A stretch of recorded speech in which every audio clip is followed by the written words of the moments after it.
What's up, YouTube? So today we got back a 3.8 Genesis Coupe, a BK2 this time. We are installing E85 fuel lines for this car. It's pretty simple and easy. It's going to take about 30 minutes to an hour to do this if you have some basic tools. It's not that hard at all. First of all, what you're going to be doing is removing that engine cover. After you have that engine cover removed, you're going to want to take off this foam cushion over the high fuel pressure pump, I believe. Probably said that wrong, but pretty much you remove this layer from the pump right here. So after you have that taken off, you're going to have this fuel line exposed, and this is where we're going to be adding our Alphaspeed Midwest E85 fuel line. So this is how the fuel line comes in a bag. This is exactly how it comes actually. And then right over here we have our ethanol content sensor. So over here on the ground, I just ran gauges for this 3.8. Right over here we have the ethanol content sensor gauge connector piece, and this is going to be going on to the sensor. So before we do that though,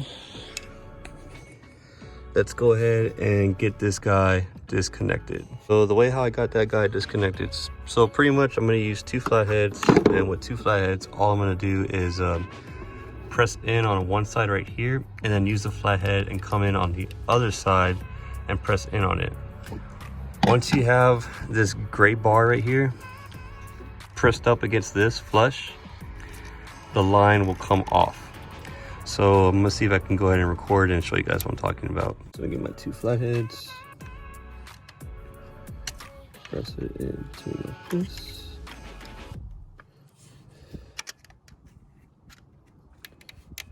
And just like that. The fuel line pops out just like that.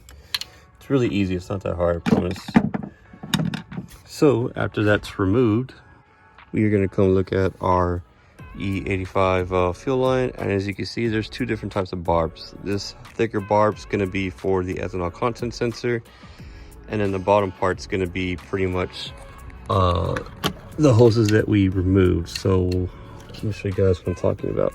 So I'm going to disconnect this guy real quick, and the way you do that is take off this guy just like that, and now they're removed. So the side with the barb like this is actually going to go into that fuel line we just disconnected. So this guy, so this barb is going to go into here just like that. Make sure you hear a clicking noise. If you hear a clicking noise, you know you're good. So now we're going to come over here,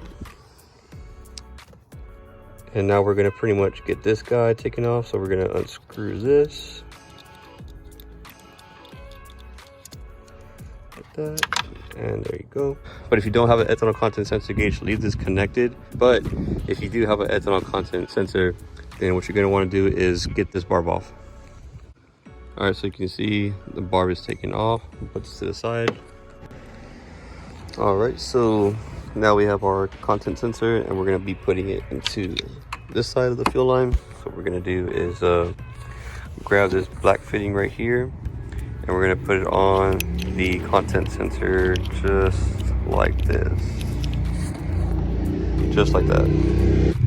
So from here, all we're going to do is push it in, and then now from here, we just screw it on. And then you're going to do that same thing on the opposite side with this fuel line, okay?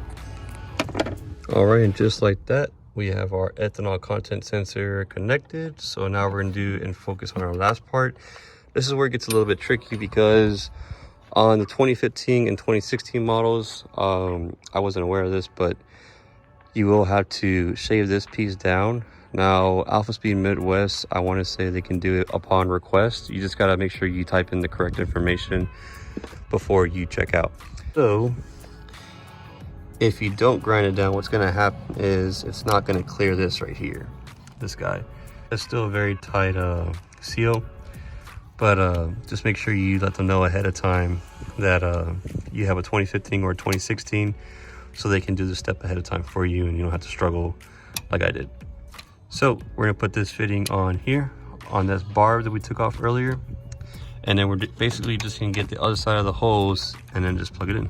everything tying up, and this is how it's gonna look like. So we're gonna go ahead and get our sensor right here, plug this guy in, and we're pretty much done. So pretty much from here, what we're gonna do is we're gonna prime the fuel pump and make sure there's no leaks, okay?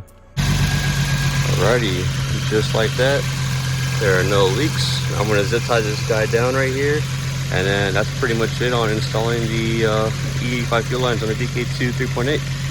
That's pretty much it for the video, guys. I hope it really helped you guys out later down in the future if you're trying to run E85 lines on your BK2 3.8. Once I get a BK1 3.8, I'll also do a video on that as well, because it's a little bit different, not too much different.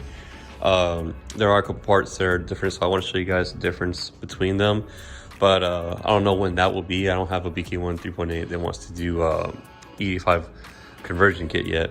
But whenever I do, I'll definitely make a video about it. If you guys are interested in buying those E85 lines, Alphaspeed Midwest, I'll drop a link down below on the description, so that way you guys can go check them out. Alphaspeed Midwest are the people that make them, and they're also the ones that sell them. But you can also buy them from 3.8 Performance as well, or like car tuners as well. And just to give you guys an update, I sell gauges now. So what I'm doing is pretty much I'm putting together, or trying to put together, plug and play gauge kits for the 2.0s and 3.8s. I don't know when exactly I'll have that done, but those plug and play gauge kits are coming soon. That way it's pretty much user friendly and anyone can install it without soldering or cutting wires or extending wires, you know, all that stuff. So hopefully I'll have that done soon. Just follow me on Instagram to keep updated on everything for that. And then also don't forget, I do have a lot of catch cam brackets as well that I'll be selling for the 2.0Ts. I haven't made 3.8 ones yet, but I will soon, I promise. That's pretty much it for this video, guys. If you have any questions, just drop a comment down below and I'll answer it as soon as I can. Please leave a like on the video. Subscribe to the channel, please. It really helps me out. And I'll go ahead and see you guys here hopefully next week for another Genesis Coupe video. Peace out, guys.